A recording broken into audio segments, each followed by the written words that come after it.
Welcome back. We've got something. The Bills are on the field. Today, I believe I read, maybe even from Sal, was the first day it was allowed of these practices for the offense to go against the defense. They've got a lot of rules. That's right, yes. There are a lot of rules. You can't have the offense go against the defense, apparently.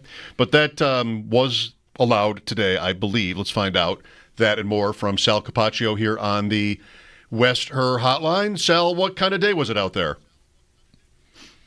It was warm, and that was great because what we've had this weekend, it was not like that. So have a day like today, little cloud cover, perfect to go outside and kind of just watch football for a couple of hours. It was, to me, I just wrote about it at WGR550.com. From a football standpoint, it felt like a regular season practice. And maybe it's just because we haven't had anything in a while, but, like, guys, they jumped right into it. They went right to 7-on-7 goal line situation. I should say goal-to-go situation. The ball's at the 7-yard line, I believe. They had plenty of that. Then had 11-on-11 period, had an 11-on-11 goal-to-go situation. So there was a lot of – it was competitive, it was spirited, and I just like how they just kind of jumped right in feet first. So I think the big story, if there is a story here, is that James Cook is not there. I doubt you would consider that surprising, but what did you get, if much, out of what McDermott said about it or anyone else? Not much. I mean, Sean McDermott said he'll be here when he's ready to be here, and they've stayed in contact with him. I don't think it's really anything has changed. The only thing that's changed is the date on the calendar and the fact that now they're in phase 3, so we were all wondering. But I don't think anybody expected James Cook to be here, at least from our standpoint, from a media standpoint. You wonder if it would happen at some point, and maybe it does in 2 weeks. 2 weeks from today is mandatory minicamp. Maybe things change then, but none of the messaging changed today. It's all very positive on James Cook, what they feel about James Cook, and hey, it's voluntary. And like Sean McDermott said, he'll be here when he's here. He is notably the only person. He was the only person not in attendance out of a 90-man roster. That's excellent. That's great attendance for any team in the NFL, regardless of situation or circumstance. And I would say even because Josh Allen was there today, guys. I mean, a lot surrounding the fact that, he has his wedding, I believe, coming up very soon this weekend has been reported. It's not anything official or whatever, but I think people are expecting that. And a lot of people, me included, did not think Josh was going to be there today. Now, that doesn't mean he's not going to be there tomorrow or Thursday, but we're not there with the media to be able to say if he is or not. Yeah. Circling back to Cook, obviously it's not going to be optimal if he doesn't show up for the mandatory minicamp, but I said in our first hour today, Sal, that even that, considering where we are, I feel like I'm not going to get really worried about it until he's missing training camp. Because I feel like that's the spot where, or maybe he's there so he doesn't get fined, but it's a hold in. We haven't had one of those really. Maybe Poyer did a little of that a couple of years ago. But either way, that's where, to me, it gets serious. Recognizing that it is a mandatory thing in a couple of weeks here, and there will be fines, I'm not, myself, as a fan, as an observer, as a critic, worried about whether James Cook is there for June football practice. But training camp is another matter to me. Totally agree. And even the mandatory portion of it, as you said, it says mandatory, but how much is he missing other than something out of his wallet if he's not there, right? I mean, I think you'd love him to be there. Yes, it's mandatory. It's part of his job, and we all recognize that and know that, and he should be there. But if he's not, it doesn't mean that he's not going to learn something from the playbook, right? I mean, you have the same offensive coordinator, quarterback, offensive line, everything there. He could also do a hold-in at mandatory minicamp. He could show up. Yeah. I think that's actually what Jordan Poyer did a couple of years ago.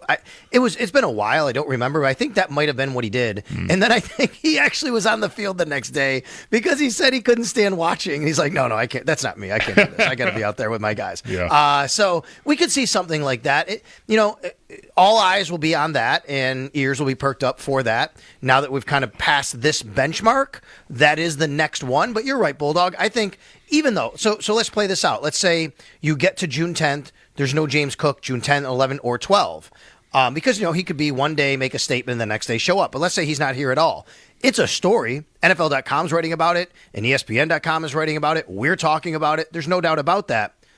But the real story then comes in July 23rd or 24th, whenever they're on the field for the first time at training camp. I mean, this is only guessing, but My guess would be that if the Bills have made an offer to him, and it's even such that the way Brandon Beane was talking before the draft, where they were far enough apart that it really wasn't worth digging in on, that the next move from the Bills, if there is a next move, would come after the mandatory minicamp, after Cook skips it. Like that, if he doesn't need to come back for that other than the fines, for any other reason other than that. If he's serious about getting paid here, I don't think he's here in 2 weeks. But, then does that spur the Bills to make a better offer, and are they close enough where they can find a middle ground so that he's here by July? I mean, does that sound plausible, at least? Yeah, I don't know, Mike. I think the Bills are pretty dug in, on what they feel his value is. It's possible things could move, but I think if I'm hearing you correctly, you're saying in this scenario, if James Cook doesn't show up, maybe the Bills massage something and say, okay, well, let's come back to him with maybe upping the offer. I get the feeling the Bills are where they are. And you know what? If James Cook wants to play at whatever the Bills value him, and whether there's been an official offer or not, I'm not sure. I kind of get the sense that it could be, but maybe not. Maybe they just got to a place where they were talking. They know what the parameters are, and they're like, "Yeah, we're not going to insult him with an offer if that's what he thinks or feels." Mm-hmm. So let's just kind of wait on even doing that. So I just think the Bills have a value on him, and that's where they are right now. And I don't know if him showing up or not showing up will change that. Yeah, I think I would lean toward what you said on this specific issue. Like whether him not coming to mandatory minicamp prompts the Bills to budge at all, if that's not too clumsy a way to put it. Because I think once you get to the place they are, recognizing that they've done a great job of avoiding any of this kind of drama, really almost the entirety of the Beane and McDermott era here, I think they'd probably be expecting, once the negotiations didn't bear any fruit and they recognize they're far enough apart to not continue, then I think you're bracing for him to not show up for minicamp, and you shouldn't probably, in my opinion, react to that. Just let it be. Look, he's doing what he's got to do. We all understand it. I mean, we can rehearse the speech a million times. We've heard it from different coaches and GMs over the years. Coach the guys that are here and all that sort of stuff. I don't think I would expect the Bills to move there. Summer might be different, but even then, I don't know, Sal. I've thought all along that their end game here is let him test the market next year. It's not optimal because you don't know, how burned he'll feel by that, and does that impact him, the team, your chances this year? All of those are, situations you'd care to avoid if you can, but not at the expense of signing a guy to a contract you don't believe in.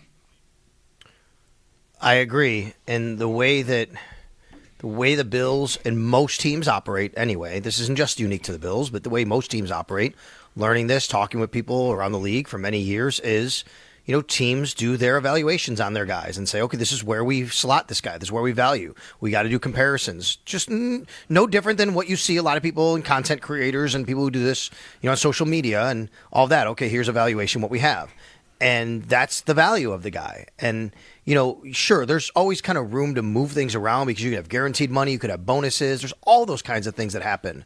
But once you get to that point of, okay, this is where we value you, if you're talking several $1 million a year, which I'm guessing that could be the case here.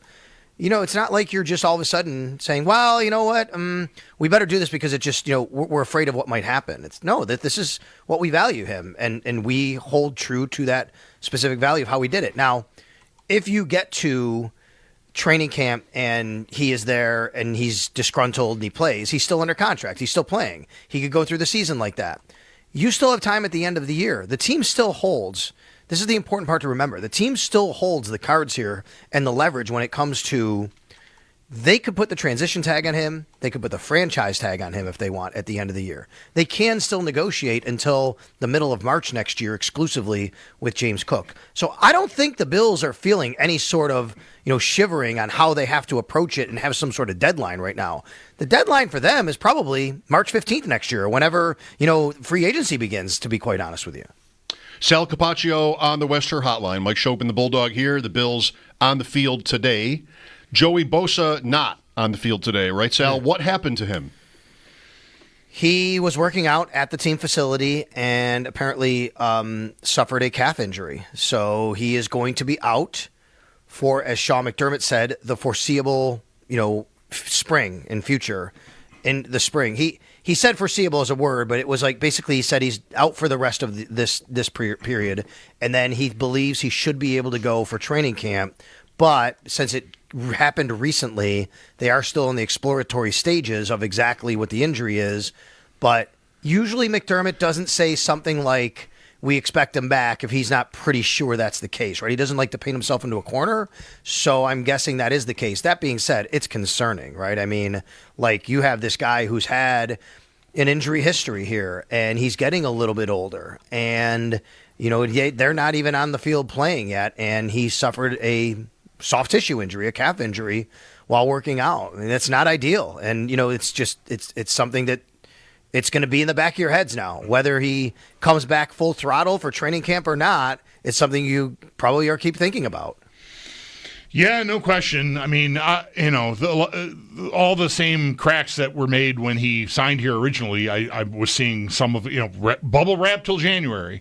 There's probably a lot of merit to that. I mean, we're not even out of May, and we're already missing the rest of spring here. So, not what you'd call the best start to the thing here, I guess, for a guy with his history. Right. No question about that. Well, the Bills went out and addressed the defensive line in several ways this offseason. But let's remember, obviously, as you guys know, there are two major free agent signings, Michael Hoyt, Larry Ogunjobi, three now, counting Bosa, the other two. Mm-hmm. Michael Hoyt and Larry Ogunjobi are not able to play the first 6 weeks. And all of a sudden you have Joey Bosa hanging up in the air if he's going to be ready for training camp. That's it. The only other free agent they signed was Casey Rogers, who's like a journeyman been in the league. That's it. A guy that nobody really knows. So, don't give him much of a shot to make the team. Other than but that's been that was the spot they really invested most of their resources in this offseason with this particular position. And all those resources they invested in the offseason from, before the draft, none of them are able to play right now, as far as two guys for 6 weeks when the regular season starts and one guy right now until at least training camp. Sal, did I hear that you spent some time with Elijah Moore today? I did. And, I'll share more on that and write a little bit about it later and tomorrow and later this week. But he was really engaging and interesting. And, he I think he's very also self-aware. He talked a little bit about being in the right situation, how much that's got to matter. I told him, hey, there were people really on you on the draft. I said, I work in radio at our radio station. A lot of us really wanted the Bills to draft you when you came out, right? And he basically was like, I know, I would have loved to come here, but I can't choose where I go, right? And he kind of laughed. And he talked about, you got to put these things delicately. I'm not going to trash the Jets or the Browns to him when I talk to him, but I said, honestly, you've been to places where they haven't had a lot of team success, but here it is different. What is the difference? And, he just talked about the approach every day and seeing what it takes to play at a place like this and how, okay, now his eyes are kind of open to where he was versus where he is and the opportunity and how that all has to present itself. And then you have to take advantage of it. And I was honest and asked him, hey, you could have stayed in Cleveland for more money, basically, but you're betting on yourself to make more money eventually in Buffalo. He said, yeah. He said, because I know what I can do, and I'm planning on doing it here, basically. Well, that is certainly a piece that I feel like the timing of it even, I'm glad it came up today that he's here because it was not in the main thrust of free agency, and it's an easy thing to sort of blow past with all the hoopla about receiver. I mean, it probably in a certain way is also hard to forget, but just it's a good reminder. That's a guy that maybe, it's one of these. It's more of a shot than, say, a Claypool was last year because Elijah Moore has not been out of the league yet. And, journeyman, he's been a couple places. Maybe he can find a home because there has always been a pretty intriguing skill set there, I think. And can I tell you this, guys? I thought he had a really good day today. Now, of course, everything's in context, right? It's hard to parse these things. We're at OTAs. They're not hitting each other. You're not really trying to tackle a guy, take him to the ground, or you got to be cognizant of all this. But I will tell you, Josh Allen hooked up with Elijah Moore on a couple of nice plays down the field today. And, that's just something that you see that and you're like, okay, what is there? Can that translate? Can that move on as you go more into the offseason, then training camp, and then into the regular season? But I really liked his day today. I thought that he looked good catching the ball. I thought that Josh and him had some chemistry, so that was nice to see, obviously. How about what McDermott had to say about Keon Coleman? I think in a certain way, given the stance Bean has taken on the build of his wide receiver room, there's plenty of focus. I think there'll be a lot of conversation about Coleman and what's happening there this year. And you got to be encouraged hearing McDermott talk about the apparent work that Coleman put in prior to now. Yeah, he said when he came back in, he was in really good shape. You could tell that he's been working. And all the things that we kind of talked about and they talked about and we subsequently talked about, at the end of the season with Keon Coleman and Dalton Kincaid. And he used the word proud, that he's really proud of what he's been doing. And, that's got to translate now onto the field and continue on. And look, we're not talking about a player here who in his first year was a bust. I don't think anybody would say that. I hope nobody would. I wouldn't. But you are talking about a player here who was on a really good trajectory and started to really show some flashes. And then once he had the injury and you didn't see him for 4 or 5 weeks, he came back, and that's when it just didn't go well for him. And that's what the talk has been. Can he get back to where he was right before the injury and playing at that sustained level and maintaining that consistency? And in order to do that, it's about understanding the grind of a season. It's about getting your body and your mind in the right spot to deal with those bumps and bruises. And I think after what Sean McDermott said today, that was really encouraging. And then you go out on the field, and I just posted some video. I have it at our website on my story, but also on my X feed. And there's quite a few clips I have of Coleman catching the ball and running some routes. And again, it's nothing, earth-shattering looking at him and doing it, but, you can get a sense and just watch him out there. So I really liked what Sean McDermott said about him today. I wouldn't say bust. I'm trying to think of a scenario where I would ever say it about a guy after one season. Right. Because no matter what the season was, you're going to get, the team's already invested. Elam, you're going to get the obligatory, he's young. Not everybody's learning curve, growth curve is the same. So there's all of that. And he also was not a first-round pick. So the farther you go in the draft, obviously, the less bust is even really the word for a guy that doesn't make it. But it is 29 catches for a guy that, went to a Josh Allen team, the big play potential, all of it. 19 yards per catch shouldn't be ignored. But it's 29 catches, and the Bills are going to want to, about double that number, I would think. Yeah, I agree with you. And, there's only one football, right? Everybody eats, one football to go around. You'd love to double that. You'd also love to see Dalton Kincaid's, his targets uptick. And then you bring in Josh Palmer, and then you have Elijah Moore we're talking about. So it's tough, right? It's tough to have everybody have that happen to, but I think you got to make the most of your opportunities. For me, it wasn't the volume for Keon Coleman, Mike. It was, I think when he came back, he just didn't make the most of his opportunities, or maybe they didn't go as well, right? When there were times where he was targeted. Like, look at the attempt, or I should say the target to catch rate, as the season went on. It wasn't great all year, but it really just kind of was nothing towards the end of the year and into the playoffs. There just were times, that Seattle game, he goes up on Tariq Woolen and makes that play, right? He has I think a nice Miami game before the injury, if I remember right. And then just he comes back from injury, and it was seemed like whenever the ball was thrown to him, there just was not a play to be made. That's what has to change, I think. After Seattle, he gets hurt maybe against the Dolphins. Right. Yes. So after Seattle, he plays 8 games, including the playoffs, and he had more than one catch in 2.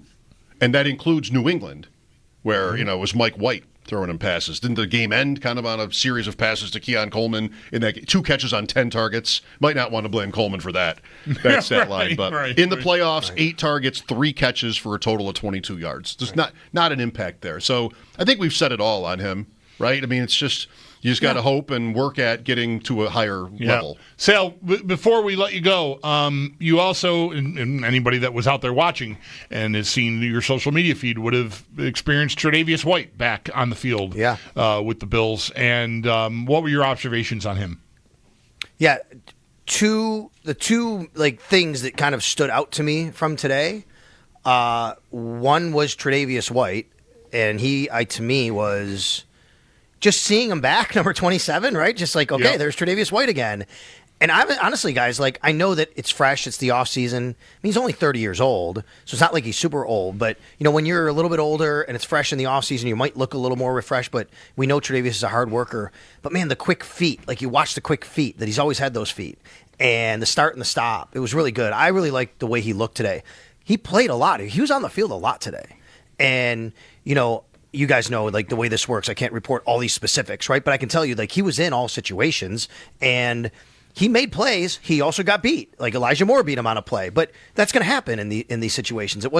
I just really liked seeing him out there. I liked what I saw from how he kind of just reacted to everything. When he got beat one time by Elijah Moore, like, he was really hard on himself. Like, man, I should have made that play. Didn't stay with him, right? But again, these are things that are going to happen as the course of practice and games. But he also was really involved in making a couple plays, which was really nice to see. So I love that from Tre'Davious White. So let's see if that can keep going. The other thing, guys, is Vince Carter was out there today. Bills, one of the Bills' new minority investors / owners. And we spoke to him for 10 minutes. And I'm going to say, I think Zach has posted it on the on-demand at WGR550.com and the Odyssey app. I think it's 10 minutes worth anybody's time to listen to Vince Carter. It was just really, really good to hear from this guy. He's just so good and so on point for this unbelievable player who played so long, till he was 43 years old in the NBA, Hall of Famer. He one of the greatest players, ever. One of, I guess all whatever teams and stuff. And to hear him talk about what he sees when he watches Josh Allen and Deion Dawkins, what he witnesses when he walks into the Bills at one Bills drive. And I just thought it was really interesting and honest, and it was awesome. So I just recommend that for anybody. Very good. Thanks, Sal. You got it, guys. That's our Sal Capaccio on the West Her Hotline. His appearances are brought to you by New York's only outlet liquor. When you need